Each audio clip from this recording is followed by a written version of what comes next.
సుసంపన్నమైన ప్రకృతి సంపద,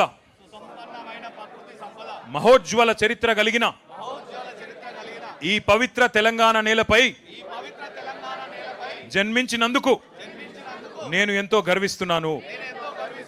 కేసీఆర్ గారి నాయకత్వంలో ఎందరో అమరవీరుల త్యాగాలతో సాధించుకున్న తెలంగాణ దశాబ్ద కాలంలోనే సమగ్ర అభివృద్ధి సంక్షేమాలతో సస్యశ్యామలంగా వర్ధిల్లింది. నా తెలంగాణ రాష్ట్రాన్ని నేను గుండెల్లో పెట్టి కాపాడుకుంటాను.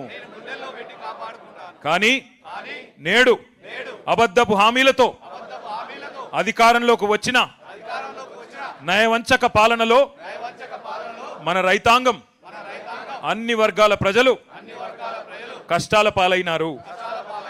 తెలంగాణ వ్యతిరేక శక్తుల కుట్రల వల్ల మన అస్తిత్వానికి, ఆత్మగౌరవానికి ముప్పు పొంచి ఉన్నది. ఈ విపత్కర పరిస్థితుల్లో తెలంగాణ అస్తిత్వ రక్షణే నా ప్రథమ కర్తవ్యంగా భావిస్తూ మరో ప్రజా పోరాటానికి నన్ను నేను పునరంకితం చేసుకుంటున్నాను. తెలంగాణ తల్లి సాక్షిగా, భారత రాజ్యాంగ నిర్మాత బాబాసాహెబ్ అంబేద్కర్ సాక్షిగా, తెలంగాణ అమరవీరుల సాక్షిగా, గౌరవనీయులు కేసీఆర్ గారి నాయకత్వంలో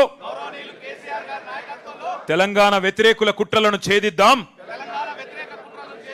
మన తెలంగాణను రక్షించుకుందాం అనే నినాదంతో నిరంతరం ఉద్యమిస్తానని మనసా వాచా కర్మనా ప్రతిజ్ఞ చేస్తున్నాను.